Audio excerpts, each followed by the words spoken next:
Cool. So what we're going to do on this first session, we've got about 40 minutes. I'd like to try and keep some time at the end for questions. Because there's actually quite a small group, if you've got questions actually through the panel, please just raise your hand. We're happy to kind of answer those as we go. This panel is entitled Frozen in the Crypto Winter Are Still Alive and Kicking, the Current State of the Metaverse and the Web3 Sector.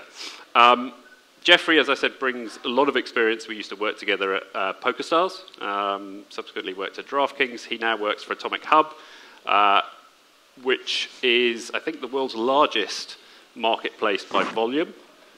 Is that correct? Or by certainly what we call the busiest NFT marketplace in the world, which is the number of transactions per unique active wallet, because we have a very substantial number of NFTs at a very low price point through high transaction volume.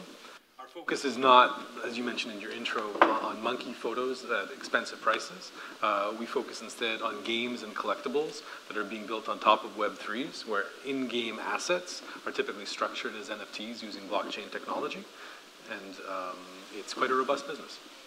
Very good.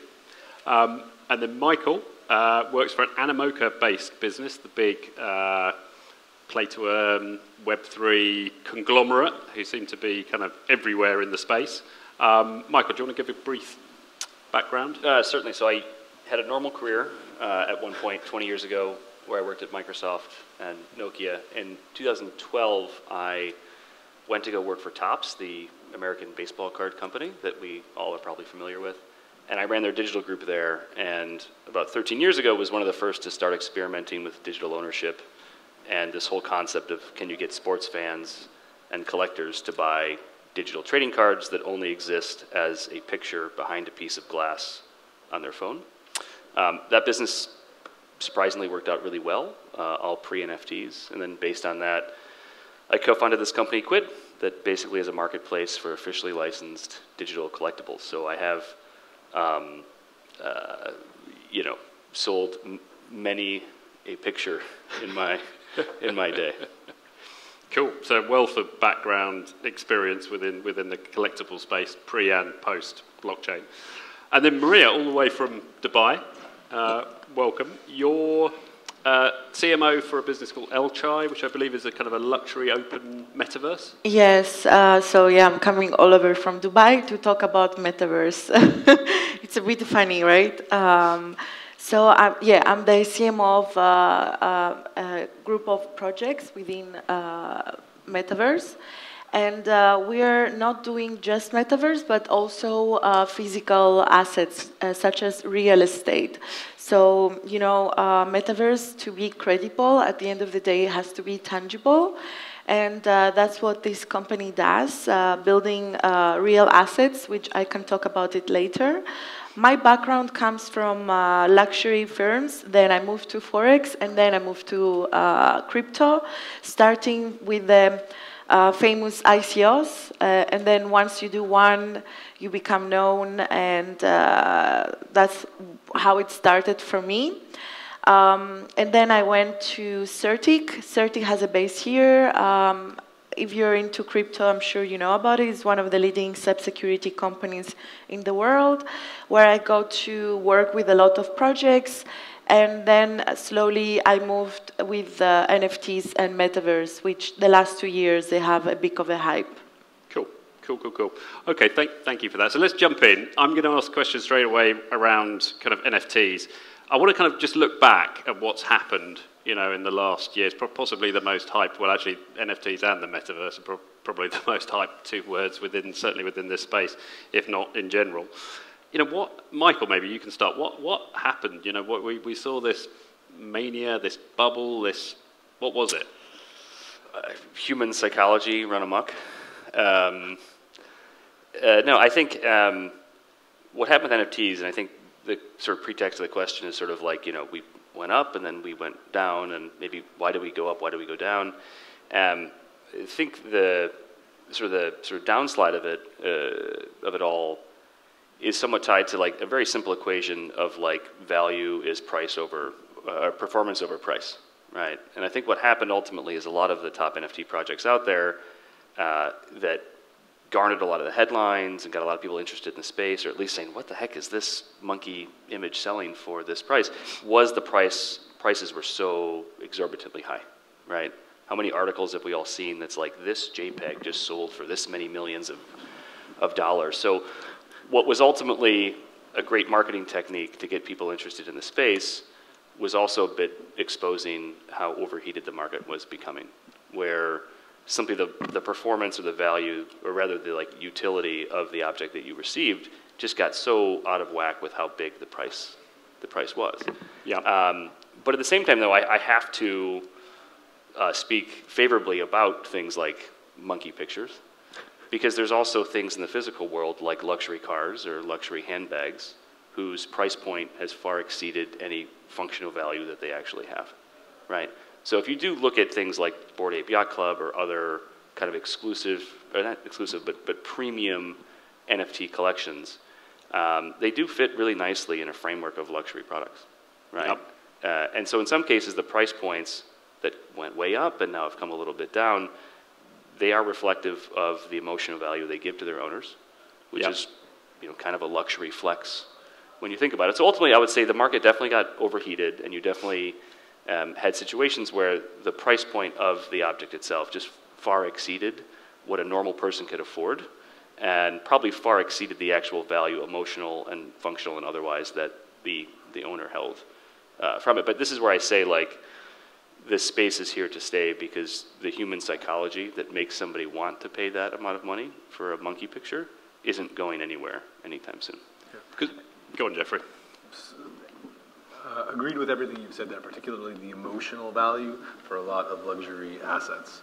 I would say, though, that that is only a particular sliver of what the broader NFT industry is and could be.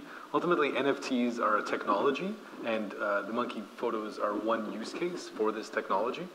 If you're familiar with Gartner's hype cycle, right now we are in the trough of disillusionment, where a lot of the early adopters have given up, and we're waiting for mainstream adoption to occur, and we're starting to see that on a regular basis in respect to people adopting games. Where we are with NFTs is many of the headlines were talking about the precipitous drop in value, which is, if you're measuring from peak to trough, we're down 99% in the last year. However, if you're measuring compound annual growth rate over the last 2 years, we're up 320%. And if you want to talk about a substantial rise in the base of a new technology and its implementation and being embraced by consumers, you still see phenomenal growth that any other industry would in its right arm to have. And the numbers we were talking about were very small, right? In terms of the people who were trading NFTs during this bubble period. I think if you're looking at the mainstream, high-profile NFTs, such as CryptoPunks and Bored Apes, I know you had one as your Twitter avatar for quite some time. You saw phenomenal volatility there, huge rise and fall, and it was overall a few thousands of people who were trading these, given the price points as well. However, if you look at Alien Worlds, which is probably the most popular blockchain-based game of all time, they had about 630,000 unique wallets trading NFTs over a period of 12 months inside that game environment. And these were people who were buying digital assets with average price of $3.50, but a median price of 50 cents. You had a few high-ticket items, but very, very large number of low-ticket items. People are buying shovels for use in a game for 50 cents. Interesting. And I know, Michael, you've got, your business is a much lower price point, right, in terms of the NFTs that you're... Yeah, and that's where I think the market's going to move to next in its sort of like next couple chapters. We've all seen what you can do with this technology and human psychology on the extreme high end, right, sort of as a luxury product. But I think the next couple chapters are going to be exploring sort of the bottom of the pyramid, where, I hate to say it, but all of us basically reside, and where you've got billions of people that reside. So, I think the scream for, let's say, utility was actually a scream for, if it's this expensive, it better walk my dog, right? Like, it better literally do everything for me if it's going to cost $10,000 and be the price of a used car. So I think one of the ways to deal with it, which is what Jeffrey and I are both sort of working on through our two different companies, is this idea of getting the price point down into something that is much more inclusive and accessible to the average sports fan or to the collector, because they still have that desire to flex. They still have that desire to connect emotionally with a brand that they love or an athlete that they love. That's not going anywhere. Yep. It's just how can you bring the price points down and still give that emotional or functional experience to them in a way that they can consume. And I would say my big comparison point is with like physical trading cards, like baseball cards. People still buy baseball cards. The number of people that buy baseball cards is insane today. But at some point, a generation is going to say, I want that experience not made out of cardboard or plastic, but I want that experience on my computer because I live my whole life on my computer or my mobile phone. So I think the next couple of chapters are very bright for the space, but what we have to find is an experience that is, at least initially starting with price, very sort of price accessible. Yeah. To make another leap, like no one buys a pack of baseball cards and is like, you know, why can't I redeem this for VIP access to the game? Or why is this, you know, not something that like unlocks ownership or position in a DAO or something like that? They're just like, no, this is a baseball card. It's cool. I like it. It's fun. Helps me complete a set. I like the athlete. And so no one's screaming for the utility of baseball cards, right? Because they don't cost $10,000. Yeah. So I think we'll see a price correction, which will actually is an essential thing to happen as a precursor to the next couple chapters, which I think really are more about the everyman, every person, that bottom of the pyramid. And I think ultimately that's just really good for the space. Agreed, agreed. We'll touch on in a minute where we think we're now and where we're going.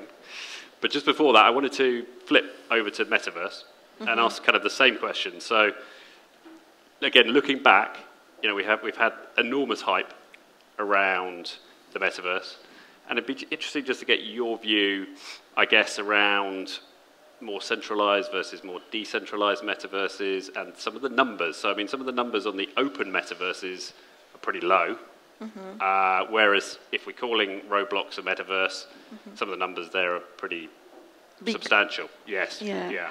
Those are games, though, and they exist since long time. Well, they value for $29 billion recently, and you know, games, they're very profitable, and metaverses actually they scale really high in margin because of the users. Right now, as Michael said, the next years will be different because, as he said, like the younger generation use all digitally, so they will expect everything to be digitally, so it will evolve. And as, it's the charm, it's called, where we are on early stages, and it's the technology enthusiast, right?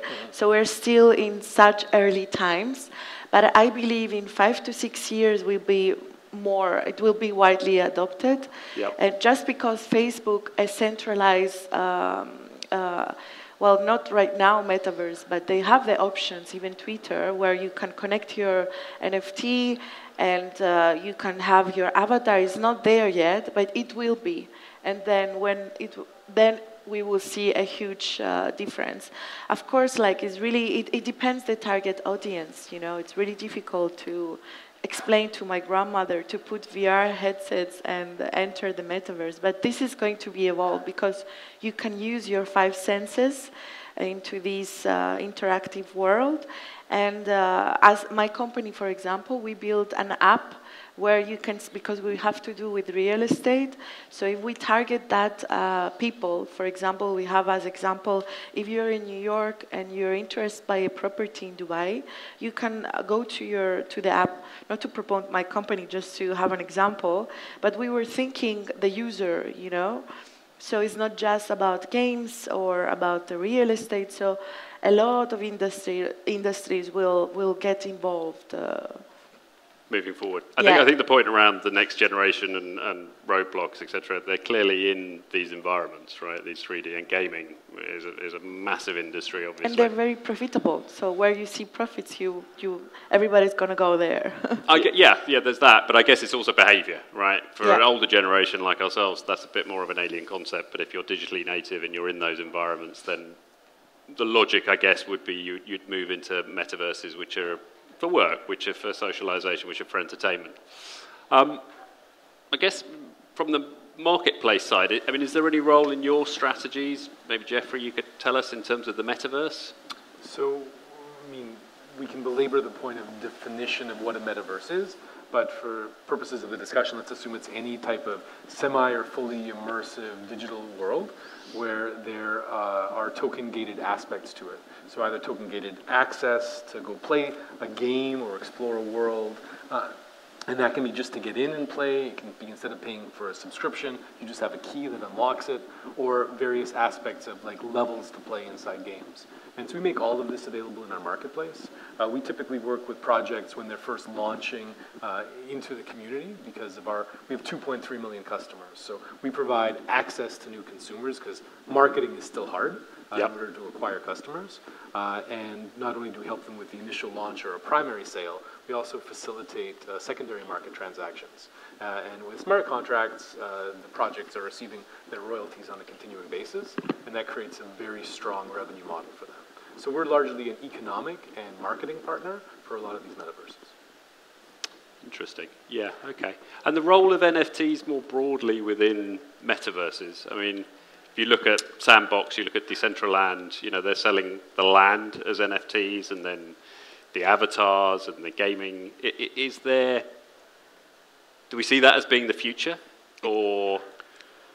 It's in terms of ownership and exclusivity, yeah, to be access key or dress your avatar or the contract of as of owning your land and many other cases. Maybe you can share some. Yeah, we're seeing token-gated commerce emerge and token-gated entertainment. You know, with the benefits of having a Web3 wallet, self-sovereign identity, being able to carry your credentials around. We're not seeing transportability of assets necessarily between universes, but a lot of publishers and developers are building games with tokens in mind. And not necessarily a monkey photo, but in some cases, you know, the monkey itself, which can be your avatar, or your sword you need in order to defeat the dragon at the end of a level, or just to access an episode of video content. Yep. Yeah, well, I think it's good and it's bad, but I guess what I would say is maybe I'll disagree with Jeffrey a little bit about it being about the technology. I think actually it's just about the economic model when you think about like a metaverse. To me, Web3 or a metaverse, actually it's less technology, it's less about a blockchain or a token or any of that stuff. It's just about the economics of how the whole thing runs, right? Which is probably why a lot of the kind of Web2 traditional gaming metaverses like Roblox are less likely to lead the charge on Web3 or on this new economic model because they've got 2 decades worth of like data scientists that have absolutely perfected the free-to-play model and perfected downloadable content and know exactly how to maximize the revenue of all their players to the point where like they just know how to get that last little penny just before that person rage quits, right? Yeah. But the big sort of consumer value prop around this is, it's like when I was growing up in the 80s, I wasn't a big video game player, but when I did play video games, my mom would say, like, why do you spend your time doing this? Like, does money come out? Like, does money come out of the console? Mm-hmm. And I think what will happen if Web3, I should state it differently, when Web3 is successful, is people will say, I can't believe there was a time when I spent so much money and time playing video games and I couldn't earn anything back from it. So I think that's the fundamental thing. It's not technology. It's actually that these metaverses are built on economic experiences that make the player part of the economic model and a participant to and a recipient of the economic value that's created. Because if you think about something like Facebook, like I imagine there was a closed-door cigar-smoking meeting in like 2006 where they're like, I can't believe we tricked all these people to make all this content for us. Like, oh my God. Like you used to have to like pay journalists or movie studios to make good content. No, it's true, right? Yeah, absolutely. And so you've got no such thing as a free lunch. But you've got these video games that are just like, it's very asymmetrical, the relationship with the players. Yep. And you've got these social networks that's utterly asymmetrical with who does the work and then who actually extracts the value. Yep. That the promise to me is less about a blockchain or blockchains or tokens or NFTs. It's more about building an economic model where somebody who is successful within a metaverse stands to gain from it in real money terms. Yeah, in a metaverse or a game or a combination of the two. Yeah, there's loads of metaverses that are out there today. They're just made by Yep. Take-Two or EA, but they aren't built on economic models Yep. that reward the people that are contributing the value into the system. Yeah, they're built on centralized economic models where you have Yep. your centralized gatekeeper Yep. who can shut down secondary marketplaces, as we've seen historically Yep. with Riot and Steam shutting down robust marketplaces for Counter-Strike with all those skins. Yep. I mean, Yep. yes, there were all sorts of things being done with those skins at the time, but the people who owned them and wanted to utilize Such them, as gambling. I've heard that. But nevertheless, it could be shut down because there was a centralized gatekeeper. Yep. In a distributed world where people can hold these assets themselves inside their Web3 wallets, you have a lot more flexibility in respect to economic control. Ownership. And I know we're going to go into much more detail on the play to earn side of things in the next panel. But just taking that idea of utility, so we've talked about kind of art, and art being a use case for NFTs, probably the original use case, right? And being able to assign ownership and provenance to a digital piece of work, right? Which is a use case in its own right. And we now talk about, and we've discussed a little bit, kind of utility, an additional utility. And it's a bit of a buzzword within the space. I can see Michael looking skeptical. What other utilities are there? I mean, are there other industries that we're seeing, or maybe DraftKings, for instance, what they're doing with NFTs? Right. So I don't work for DraftKings and I don't speak for them, and would rather not make any comments about what they're doing, although some of it is really cool. I would rather redirect and say, look at what Polygon technology is being used for with Starbucks as far as their rewards and loyalty program. It's a very smart way of using an efficient distributed technology in order to give people NFTs, which they can then use as a token when they go into a shop to Yep. redeem for discounts on coffees. I think that's very sharp. Also, I think probably one of the biggest mainstream projects utilizing NFTs today is Reddit, also using Polygon technology. Yep. They have 13 million people with NFTs as their avatars, but they don't talk about the technology. It's what they happen to be using. Yeah, yeah. Yeah, I would just add, I think utility, whether or not you need it, how important it is actually like the dependent variable, the independent variable that determines how much utility you need is price. If price is $1, if price is 50 cents, if price is $10, the thing doesn't need to dance for you, right? Because what you're buying is fun. You're buying entertainment, right? We've got a similar business to Jeffrey's. We've got about 6 million digital collectors. Many of them are moms in Iowa or people in the Panhandle that don't know anything about crypto or about NFTs, but the way they approach collecting on Quidd is with a weekly entertainment budget, right? And it's $200, $100, $50. It's a similar budget they might spend that weekend at a casino if they took their spouse to a night out. And in that world, they're not expecting to, become a billionaire. They're not expecting to have a digital Birkin bag, right? And that's reflected in the price. Absolutely. And so I think just as you lower that price and make it much more accessible, what the thing has to do for the value exchange to be fair yeah. also goes down. And it can just be chalked up to, I have fun doing it. And guess what? That's a lot like baseball cards. Yeah, in real life. Yeah. Thing that people like to do. No one's saying like, why can't I eat my baseball card? Why is it not a ticket to the stadium for me? Yeah. Why? But it feels to me like a lot of these NFT collections that got crazy prices and valuations. All of a sudden, we're like, well, heck, we've got to prove this is more than just a JPEG, right? Well, and that's a bit concerning to me because I don't know that all these projects that use that model recognize that every additional event they throw for their members or their NFT holders just lowers their gross margin on what they made initially for the sale. Yeah. Right? Like it's a massive burden to be like, now I've got 8,000 people that own these unique objects and they're expecting me to, in perpetuity, roll out kick-ass events and have a DJ. You know what I mean? Like it's just like, it's a whole burden to then have to deliver that. So I think that's where you really get in tricky territory. It's just as that price goes way too high in the stratosphere, the utility or the function or the entertainment value or the emotional value just has to go way up, almost to levels that are probably unattainable. Yeah, yeah. So it feels to me like there is a shift taking place, right? We've had this early bubble, which wasn't sustainable. And we're now seeing, as Jeffrey's mentioned, a number of kind of corporate movers coming into the space. Nike, for instance. We've got sports through initiatives like Rarerthinga, who are moving into the space. And I think what we're also seeing, and I'd be interested in people's views on this, is, as the price comes down, and in fact, actually, there's a big movement, I think, now in terms of free NFTs, right, to engage, because that's a barrier if you want to get people in, and not calling them NFTs, but also looking at the kind of user experience and this idea of kind of Web 2.5 onboarding. Anybody want to share a little bit about their thoughts on that? Yeah, I'll go. That might have been a softball to me, but and Steph knows that, because the story of my little company is we existed for about 4 or 5 years before NFTs even existed, right? So we had to build a business that was entirely Web 2 that could attract everyday fans and collectors who aren't crypto bros in their parents' basement, right? But just like everyday people, and give them a collecting experience on a website or in a mobile app that they found fun, where they could say, it's perfectly reasonable to spend $50 a week or $100 a week to collect these things that I like. So a lot of what we do actually is entirely built on, I guess you could call it traditional Web 2 rails. So sign in with Apple, sign in with Google, hit Stripe to deposit funds via your credit card, use PayPal if you want to withdraw funds because you meet withdrawal minimums.